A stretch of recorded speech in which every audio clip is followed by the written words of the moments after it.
এই বছর বা 2025-26 এই সিজনে মোহনবাগানের তুরুপের তাস হতে চলেছে কোন প্লেয়ার বা কোন প্লেয়ারের ওপর ভরসা করে মোহনবাগান অনেক দূর পর্যন্ত যেতে পারে বা কোন প্লেয়ার মোহনবাগানের মেন প্লেয়ার হতে পারে সেটা নিয়েই আলোচনা করব আজকের ভিডিওতে। তার আগে আলোচনা করে নেব আজকে ভারত বনাম থাইল্যান্ড ম্যাচটা রয়েছে। সব থেকে অবাক যে বিষয়টা লাগছে যে ভারতীয় ফুটবল দাঁড়িয়ে আছে কিন্তু ন্যাশনাল টিমের পারফরমেন্সের ওপর, বা আরও ভালো করে বললে যে ভারতবর্ষের ফুটবলের ভবিষ্যৎটাও দাঁড়িয়ে আছে কিন্তু ভারতীয় ফুটবলের ওপর কিছুটা। কারণ বহু যুগ ধরে আমরা ফুটবল খেলে চলেছি, এএফসি কাপও আমরা বহুবার খেলেছি, আমাদের দেশের ডার্বি, আমাদের দেশের টুর্নামেন্ট সেগুলো বহু পুরনো এবং বহুদিন ধরে চলছে, তার একটা ঐতিহ্য আছে। তবুও ওয়ার্ল্ড ফুটবলের ম্যাপে যদি ভারতীয় ফুটবলকে খুঁজতে যান কোথাও খুঁজে পাবেন না।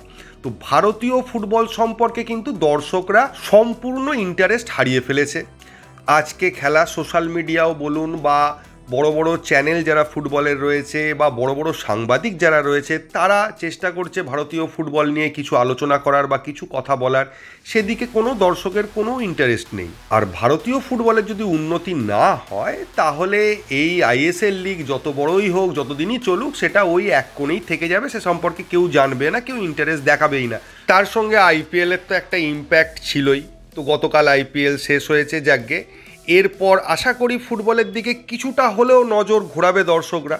অথচ অবাক লাগে এই দর্শকরাই ভারতীয় ফুটবল নিয়ে এত কথা বলে যে ফুটবলের দিকে কারোর নজর নেই, ক্রিকেট নিয়েই সবাই ব্যস্ত হয়ে আছে বা অন্যান্য দিক নিয়ে, অথচ ইন্টারন্যাশনাল লেভেলের একটা ম্যাচ রয়েছে আজকে, সে নিয়ে কোনো দর্শকদেরও কোনো ইন্টারেস্ট নেই। তবে আমরা যারা ফুটবল ভক্ত আছি তারা আমরা সব রকম ফুটবল খেলাই দেখব, যাতে ভারত রয়েছে, মোহনবাগান রয়েছে, আমাদের বাংলা ফুটবল রয়েছে, সেগুলোকে আমরা ফলো করার চেষ্টা করব। তো সেই জন্যই আজকের ম্যাচটা নিয়ে দু একটা কথা বলার। আজকের ম্যাচটা ভারতীয় টিমের কাছে ভীষণভাবে গুরুত্বপূর্ণ ম্যাচ। যতই ফ্রেন্ডলি হোক, পরের খেলাটা এশিয়া কাপ কোয়ালিফায়ার, তার আগে টিমটা কি অবস্থায় রয়েছে, কি কি কম্বিনেশন তৈরি হলো, কীরকম পারফরমেন্স করতে পারে, আন্ডারস্ট্যান্ডিংটা কী লেভেলের রয়েছে, সেগুলো সব দেখা যাবে কিন্তু আজকের ম্যাচে। ম্যাচটা কোথায় কিভাবে দেখবেন না দেখবেন সব কিছু আমি গতকালের ভিডিওতে বলে দিয়েছি। আর মোহনবাগান সমর্থক হিসেবে আরও বড় ইন্টারেস্ট রয়েছে সুহেল ভাট আজকে ভারতের হয়ে খেলতে পারে। এই ইয়ং ছেলেটা যে আমাদের মোহনবাগানের হয়ে যথেষ্ট ভালো পারফরমেন্স দিয়েছে, সুপার কাপে তো ওর পারফরমেন্স অন্যতম সেরা পারফরমেন্স ছিল মোহনবাগানের বাকি প্লেয়ারদের তুলনায় যদি আপনি কম্পেয়ার করেন। তো সুহেল ভারতীয় জার্সি গায়ে কীরকম পারফর্ম করছে সেই দিকে দেখার জন্য তো আমরা অনেকেই মোহনবাগান সমর্থকরা মুখিয়ে রয়েছি। তো একটাই রিকোয়েস্ট, এই খেলাগুলোও দেখুন, ইন্ডিয়া টিমকে সাপোর্ট করুন, ইন্ডিয়া টিমের সাপোর্টের ভীষণভাবে প্রয়োজন রয়েছে।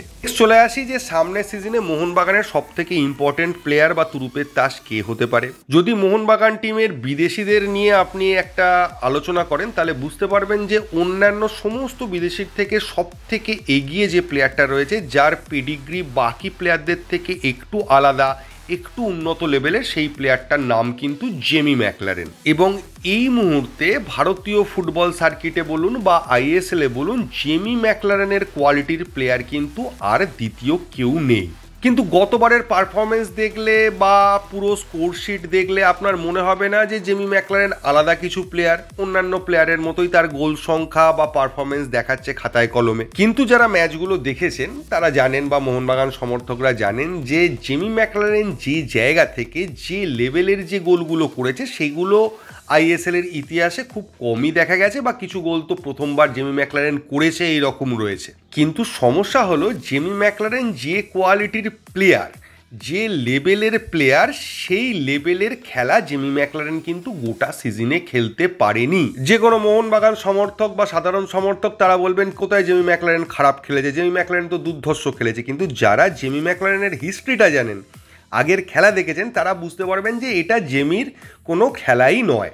জেমি যে খেলাটা খেলতে পারে বা যেটা করতে পারে, যে ইম্প্যাক্টটা মোহনবাগান টিমের ওপর রাখতে পারে, সেই ইম্প্যাক্ট কিন্তু জেমি ম্যাকলারেনের তুলনায় জেমি ম্যাকলারেন রাখতে পারেনি। তার মেন কারণ ছিল বাকি প্লেয়ারদের কাছ থেকে বল সাপ্লাই না পাওয়া। জেমি ম্যাকলারেন যে ধরনের বল পছন্দ করেন, যে ধরনের বলে 100টার মধ্যে 99টা গোল তিনি করতে পারেন, সেই ধরনের বল ভারতীয় প্লেয়াররা বলুন বা অন্যান্য বিদেশি প্লেয়াররা যারা সাপোর্টে ছিল তারা সেইভাবে জেমিকে বাড়াতে পারেনি। যে কটা বাড়ানো হয়েছে ঠিকঠাক সেগুলো জেমি সব স্কোর করে দিয়ে বেরিয়ে গেছে। তো মোহনবাগান ম্যানেজমেন্টের 2025-26 সিজনে অন্যান্য টার্গেটের মতো এটাও একটা টার্গেট, জেমি ম্যাকলারেনকে প্রপারলি ইউজ করা এবং তার যে প্রতিভা রয়েছে, তার যে কোয়ালিটি রয়েছে সেইটা আলটিমেটলি 100% তুলে আনা এবং সেটাকে মোহনবাগানের এগিয়ে যাওয়ার বা উন্নতির কাজে লাগানো। জেমি ম্যাকলারেন এমনই একটা কোয়ালিটির প্লেয়ার, আজকে যদি মোহনবাগানের সঙ্গে পৃথিবীর অন্যতম কোনো সেরা বড় ক্লাবের খেলাও হয় সেই ম্যাচেও গোল করে দেওয়ার ক্ষমতা জেমি ম্যাকলারেন রাখে।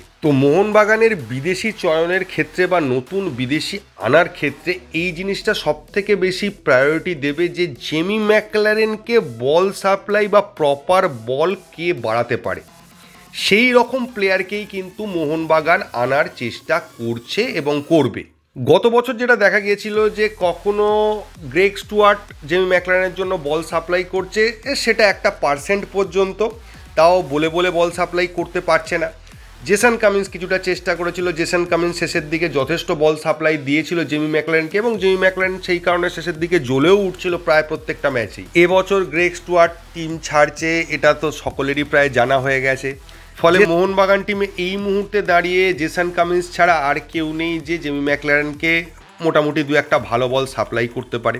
কিন্তু আবার বলছি, আপনি যদি জেমি ম্যাকলারেনের পুরনো খেলা দেখেন তাহলে ওই একটা দুটো বল দিয়ে হবে না, জেমি ম্যাকলারেনকে কন্টিনিউয়াস সাপ্লাই করে যেতে হবে এবং সেখান থেকে জেমি ম্যাকলারেন 3টে থেকে 4টে গোল করে দিয়ে বেরিয়ে চলে যাবে। একটু উদাহরণ দিয়ে বললে এইরকমই বোঝায় যে আপনার কাছে একটা দুর্ধর্ষ লেভেলের গাড়ি আছে, যে গাড়িটা যে কোনো রেস জিততে পারে, কিন্তু সেটাকে চালানোর মতো প্রপার ড্রাইভার আপনার কাছে নেই।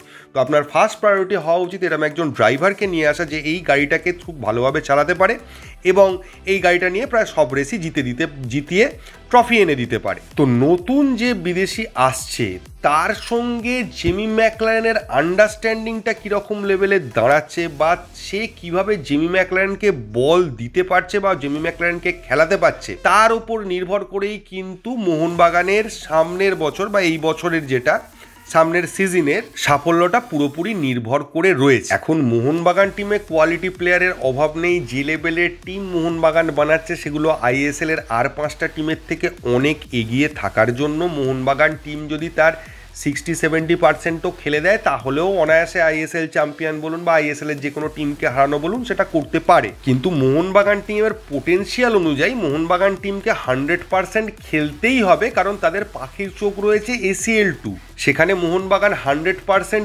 দিলেও বেশ কিছু টিমের থেকে পিছিয়েই থাকবে। তাই নতুন বিদেশি কতটা জেমি ম্যাকলারেনকে সাহায্য করতে পারে তার ওপর কিন্তু আমাদের ACL 2 এর কতদূর আমরা যেতে পারছি বা কি করতে পারছি সেটাও নির্ভর করে রয়েছে। তাই মোহনবাগানের যখন নতুন বিদেশির নাম ঘোষণা হবে তখন আপনারা এই জায়গাটা দিয়ে ভাবার চেষ্টা করবেন যে কেন এই বিদেশিকে নেওয়া হলো, জেমি ম্যাকলারেন কী ধরনের বল চায়, তাকে কী ধরনের বল সাপ্লাই করলে সে গোল করতে পারবে, আর মোহনবাগানের নতুন বিদেশি যে আসছে তার কোয়ালিটিটা কি, এইগুলো কম্পেয়ার করলে আপনারা বুঝতে পারবেন যে মোহনবাগান কেন কি কারণে এই নতুন বিদেশিদের সই করালো।